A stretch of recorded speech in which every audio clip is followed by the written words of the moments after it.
Story time about how my best friend's dad tried to assault me. Disclaimer, this is not my story time. I repeat, this is not my story time. It was sent to me on Instagram. I'm now 24, but 10 years ago, a new girl moved into our town. Her and I quickly became best friends in school. She would always come over to my house and have dinner with me and my parents. My parents really grew to love her because she was so polite and really cared about me. The only thing was that she never wanted me to go over to her house. At first, I thought it might be because she was embarrassed of her house or something. And eventually I asked her and she told me that her dad was abusive towards her mom and that was the reason why she didn't want me to come over. I felt terrible that she had to live like that, so I expressed to my mom that I was really concerned about her. So my mom actually asked my best friend if she wanted to come live with us for a little bit. Let's call my best friend Sarah. Sarah said no because she wanted to be with her mom. But my mom really wanted to help Sarah and her mom. My mom was in an abusive relationship herself when she was younger, so she understood what Sarah and her mom were going through. My mom decided to invite Sarah's mom over for dinner. That's when my mom asked her about their living situation, and Sarah's mom confessed that it was pretty bad. My mom suggested that she should try to get a divorce, and a few weeks later, she filed for divorce. We were also happy because this meant things would get better for Sarah and her mom. And things did get better. Her dad moved out to his own apartment, and a few weeks later, he had a new girlfriend. I was able to stay over at Sarah's house, and it was really fun. One of the times that I was with Sarah at her house, her dad showed up. But he started making me feel really uncomfortable. He told Sarah that I was the prettiest friend she'd ever had. I could see him staring at me. After he left, Sarah apologized. I went home and tried not to think about it. A few days later, I was walking home when Sarah's dad pulled up next to me. Part 2 is up. Part 2 of how my best friend's dad tried to assault me. Disclaimer, this is not my story time. I repeat, this is not my story time. It was sent to me on Instagram. One day that I was at Sarah's house, I decided to walk home instead of calling my mom to pick me up. As I was walking home, Sarah's dad pulls up next to me. At this point, I still hadn't forgotten what he had said about me, and I still felt really uncomfortable. He asked me if I needed a ride, and I politely said no. Then he started to laugh and asked me if I was scared of him. Of course I said no, but the truth is that I was. And he said, well, then get in the car if you're not scared of me. And I did. As we got closer to my house, he put his hand on my lap. He asked me if I had a boyfriend, and I pushed his hand away. Then he asked me why I was being so rude. I told him that he made me feel uncomfortable, that I just wanted to get out of the car and walk the rest of the way home. He said no because it would be dangerous for me to be by myself walking at night.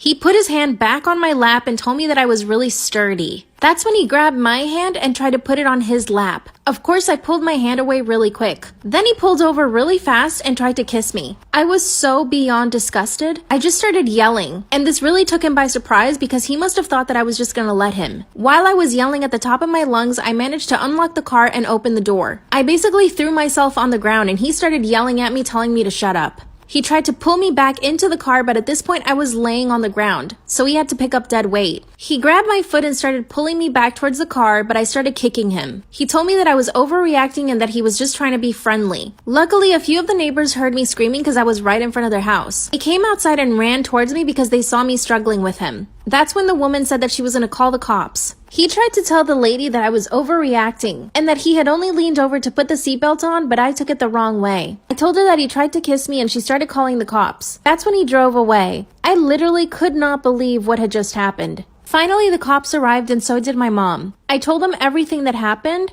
and I even told him that he had made a comment about me in Sarah's house a few days before that. They quickly started looking for his car and found him at a parking lot. They arrested him and he spent 2 nights in jail. His girlfriend then went to bail him out. She told the cops that he was with her and that I was just lying and that I made everything up. She even went as far as to tell the police that I had been hitting on him and that she had been a witness to it. She would even call my house at 2 in the morning and hang up. I even saw her car near my house and by my school, which means she was following me. Part 3 is up.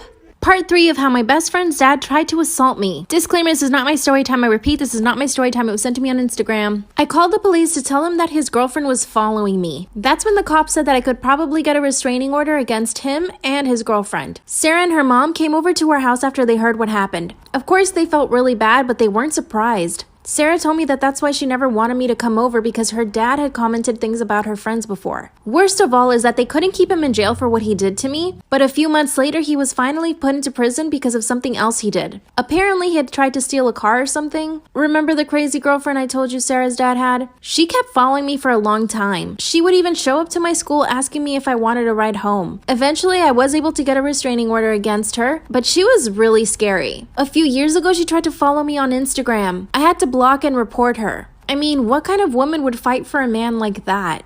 The good news is Sarah and I are still good friends to this day. We even went to college together and now have steady boyfriends. Even Sarah's mom remarried and she's really happy with her husband. I look back at what happened as a learning experience, but to be honest, if he ever gets out of prison, I'm scared. Shout out to my follower Remy for always supporting me and watching my lives. If you want a shout out, watch my lives to get picked. Bye. I took my daughter, who's 14, to urgent care for a double ear infection yesterday. They took her weight and she is about 15 to 20 pounds overweight for her height and age. I was shocked by this and I asked her if she exercises at my ex-wife's house. She said that since she takes violin lessons 4 times per week and tutors the other 2 days, she gets home at 5:30 to 6 every night, has dinner, then takes a shower and does her homework. So exercising is difficult for her to achieve. She said she walks the dog for 45 minutes every morning and every evening. I told her that we're going to take a walk every night while she's at my house and that her current weight needs to come down. I told her that I didn't want to make her feel awkward about it and that she could talk to me. She nodded and just turned away. Today, I went to the store and bought Weight Watchers frozen stir-fry bowls and told her that if she was going to eat dinner tonight, she could have one of those. She looked at them and asked me, is 180 calories enough for dinner? I replied yes, and if she was still hungry, she could have a yogurt. She then went to her room and hasn't spoken to me since. My ex-wife texted me and said my daughter called her crying and she called me harsh and asked for what I did. I proposed that she do a sport and she said that she doesn't have time because of orchestra. I told her that maybe orchestra was something that she could come back to after doing a sport, and she didn't say anything, only stared at me and then went on her phone and started typing something seemingly very angrily. I don't know what to do. Am I wrong for trying to get her to be healthy? Story time about why you should never, ever, ever do drugs. So a little background information. In my town, on the 15th of June this year, 2 girls got kidnapped in my hometown. So I kind of knew these 2 girls. I mean, they went to my school, but that was really it. Because low-key, I didn't want to be friends with them, and I kind of hated them. They were in 7th grade, I was in 8th grade, so they were probably like a year younger than me. Anyway, so it was a Wednesday, and the last time they had been seen was at 8 p.m. with a 30-year-old man. They were supposedly doing drugs outside of a McDonald's. Well, I guess this man saw that they had been doing drugs, and he wanted some. Before that, I guess he kind of eased into the question because he was like talking to them, getting to know them, and I guess he thought he had a really good shot at getting some drugs. But when he asked, they said no. So then he asked a few more times and they finally gave them to him. But whenever they got closer, he grabbed both of them, put him in his van, and drove off. And he hid them in his house. Like for part 2. Part 2 of why you should never, ever, ever do drugs. So like I said, he asked for them again, and finally the girls decided to give him some. But when they got closer, he grabbed both of them and shoved them in his van, drove off.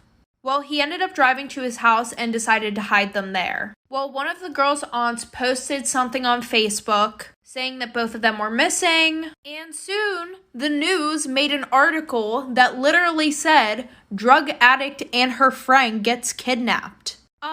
They went missing for like 6 days, and on the 22nd of June, they were found, but now they won't stop bragging about how fun it was to get kidnapped. And that is why, still to this day, I absolutely despise these girls. Am I the asshole for frightening a snooping neighbor by opening my door and causing her to fall? I, 37 female, live in a pet-friendly, no breed restriction apartment building. It's important to mention I live in a city with a significant crime rate. I live on the 3rd floor and I don't share a landing with any of my neighbors, and anyone coming up to the 3rd floor is coming there for me. We don't have a secure gate or front door to the building. I have a 40-pound dog, not aggressive in the slightest. Her one guarding tendency is to bark at the door if she hears anyone outside. She's part hunting hound, so she has a big vocal howl bark. This is really comforting because sometimes people will come up to my landing who have no business being there, and my dog will actually scare them away. Am I the asshole for frightening a snooping neighbor by opening my door and causing her to fall? Downstairs neighbor, 45 to 50 female, has been on my landing several times.